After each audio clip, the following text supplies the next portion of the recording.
Alright, this is Elder Young One. Yeah, currently still living as a captive in modern day Egypt.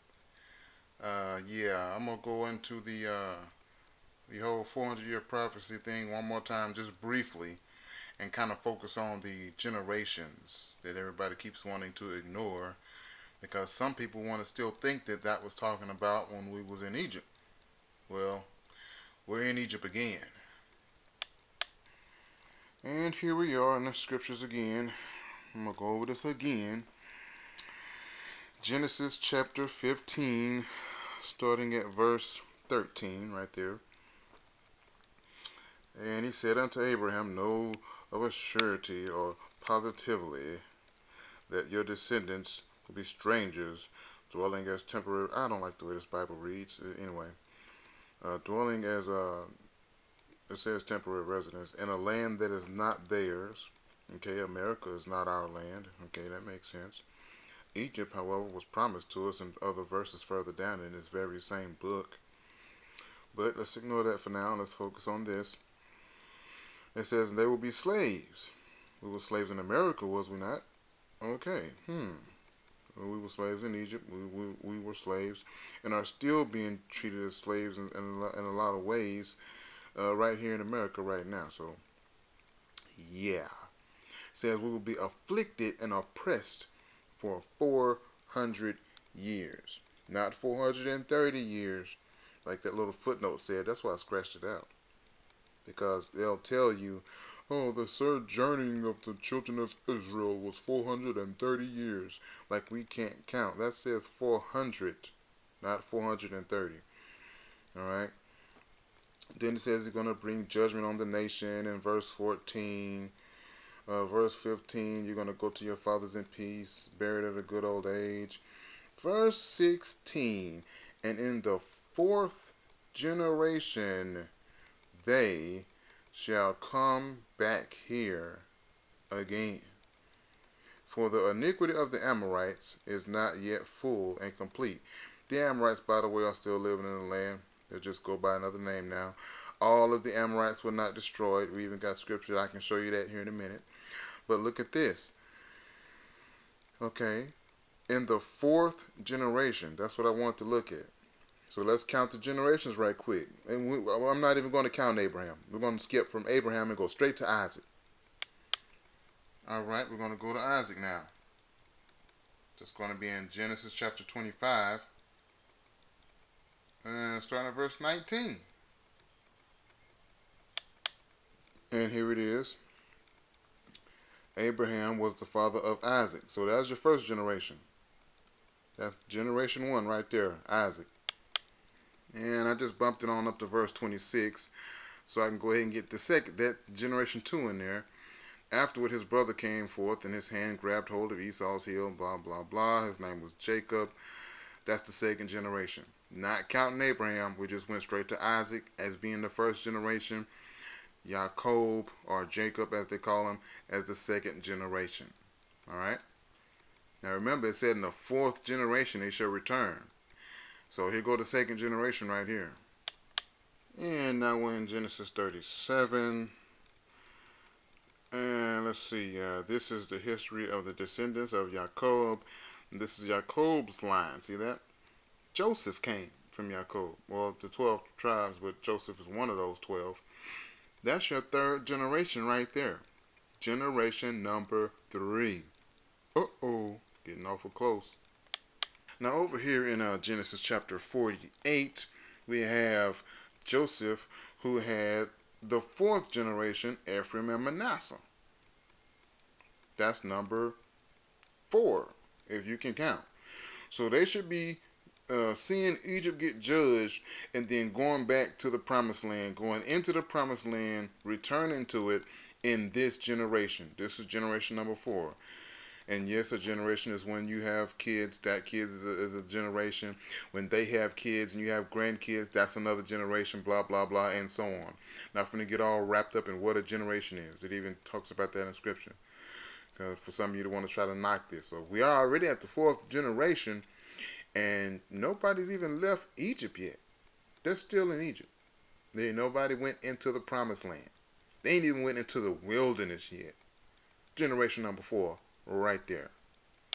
Right, here we are in Genesis chapter 50. Let me show you the 50. Genesis chapter 50 right there. And we got verse 23. And Joseph saw Ephraim's children. Oh my goodness. Of the third generation. So you got uh, Ephraim. You got his son Machir, and then the children of Machir, or Machir, if I'm saying that right. So that's 3 generations right there. So we're just going to count the children of Ephraim and Manasseh, Machir, which his name is right there, as the 5th generation right there. We're not even going to count his children as being the 6th generation. Not even going to count that.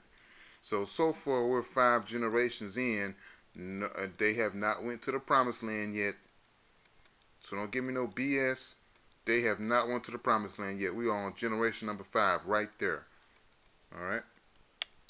Alright, now we're in Exodus. Alright. Exodus chapter 1, verse 6. Then Joseph died, and all his brothers and all that generation. Everybody that knew Joseph dead and gone. Alright. Now you got the descendants. Of course, that's going to be your 6th generation in the time in which Moshe was born. Okay, the woman became pregnant, bare a son, blah, blah, blah, and so on. And boom. Right here, number 6, Moses. Now remember, this ain't counting the children of Machir, who also already died before this point. Or this would be 7. But we're just going to say 6. I'm just trying to be fair, because we're already past 4 generations. So Moses is right here, 6th generation right there. Alright? They still not in the promised land yet. It said they shall return to Canaan in the 4th generation. We're already 6 generations in. They ain't even seen the land yet. And of course you're going to have that Exodus chapter 12 verse 40. Let me see, 12, yeah. Exodus 12 and 40. Where it says the sojourning of the children of Yasharal was 430 years. Okay, 430 years. They haven't even went to the promised land yet. And we already 6 generations in. Something ain't adding up. So I know how to add. I know the numbers. The numbers don't lie. 1 plus 1 is 2, no matter what you say. So 6 generations in, they haven't even seen the land yet. And now we're in Numbers. Numbers, where is Numbers? Chapter 14, verse 24. And there's number 7. My servant Caleb, because he hath a different spirit and has followed me fully, I will bring into the land into which he went, and his descendants shall possess it. So, and if y'all know the story, everybody else died in the wilderness except for everyone who was 20 years old and younger than 20 years old. So Caleb's generation, 7 generations in, is the ones that went into the land. So now we're back in Genesis.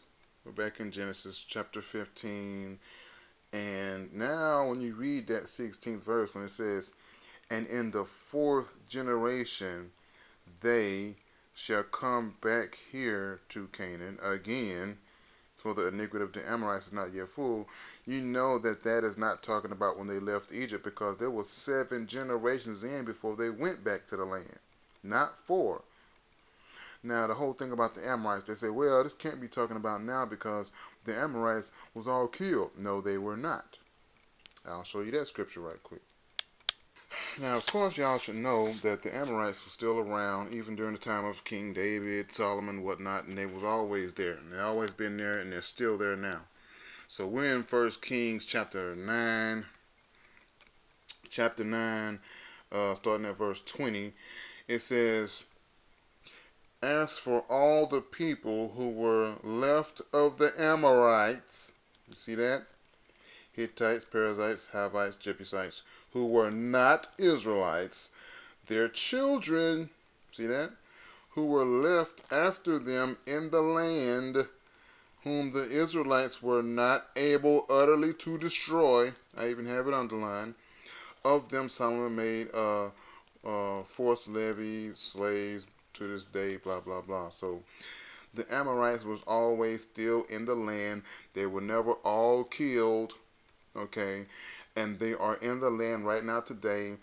And some of your so-called Khazars, Amorites, so-called Germans, Nazis, Amorites, and your so-called fake Jews, so-called Ashkenazi Jews, Sephardic Jews, okay, Amorites, still in the land right now.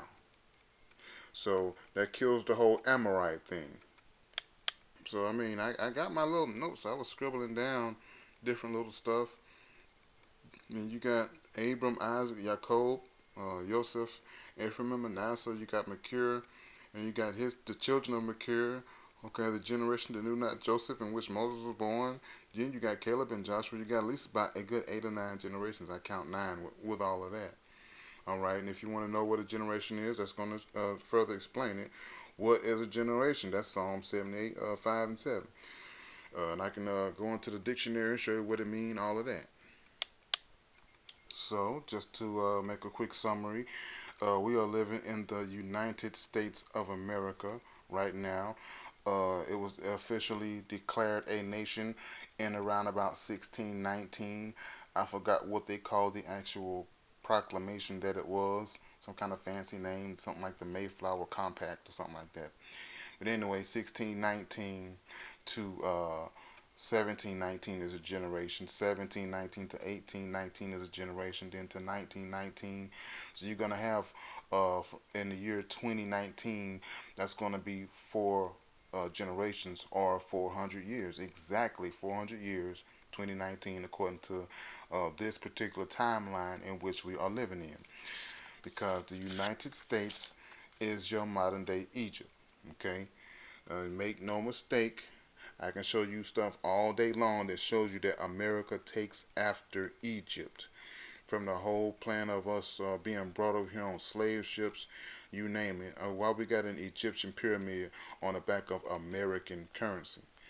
Because America is the new Egypt, modern day Egypt, spiritual Egypt, whatever you want to call it, Babylon, whatever. It's Egyptian. This is Egyptian. Egyptians had this long before America did. Just look at your symbols on your walls in ancient Kemet, all up in the Luxor, all up on the wall. You're gonna have your Horus and whatnot. Okay, that's Egyptian. So yeah, we was told that we would be brought into Egypt again with ships, and if this don't remind you of Egypt, I don't know what else to tell you. You pretty dumb, pretty stupid, pretty blind, ignorant. You want to believe that garbage that they told you, talking about, oh, that happened already. That happened when the Hebrew Israelites were slaves in Egypt. Okay, fine, but the generations don't add up. The Amorites were not all killed. They're still over there right now. You just got to trace the descendants. And this was besides the fact that we was brought over here on slave ships, just like Deuteronomy 28 and 68 said, again with ships into Egypt, again with ships. America's got the Egyptian markings on the currency. We got pyramids and sphinxes and whatnot. The big stone uh, thrones that they made in Egypt, where the pharaoh sat on. All you got to do is look at the Lincoln Memorial. It's the same thing on this white man, uh, Abe Lincoln. That's the only difference. But they did that in Egypt. So I don't know what else to tell some of these people. It's just plain as day, right there in your face. If you disagree, you got to come up with something better than what you're coming up with to try to explain to us that this is not talking about what we're going through right now. Because if it is, which obviously it is from what I see anyway, that means something's about to go down and they don't like it. And that probably is why they're trying to get rid of us and try to lock us all up so quick because they know that their time is running out. They know something about to go down. Police officers just shooting black folks in the street like it's nothing. Just trying to get rid of us any way they can. The prisons are just filled with us and they want to try to get us all locked up and dealt with because they know it's something about to go down. So I mean, that's gotta be why they acting like this. They trying to get us any way they can, poisoning our food, our water, the air. I mean, they're making the laws tougher. So where if you just do just the slightest wrong thing, you're going to do some jail time, you know. So, yeah, it's just too much going on. And America has too much of a resemblance to Egypt for us to ignore this and say, oh no, this ain't can't be talking about right now. So yeah, if you disagree and you want to still try to promote that this is not talking about what we're going through right now, show me something. Leave a comment, make a video. I don't know, but you're gonna have a lot of explaining to do when it really hits the fan, because we don't have long, and that's probably why they don't want us to believe that this is talking about now, because we don't have long. If we can just hold out and just turn back to the Most High Yah and what He told us to do in the Old Testament, we would make it out of here. But we're gonna see this nation get judged. There's all kind of judgments gonna happen to this nation, and we're gonna be right here seeing it happen. And when it does, all I'm gonna say is, I told you so.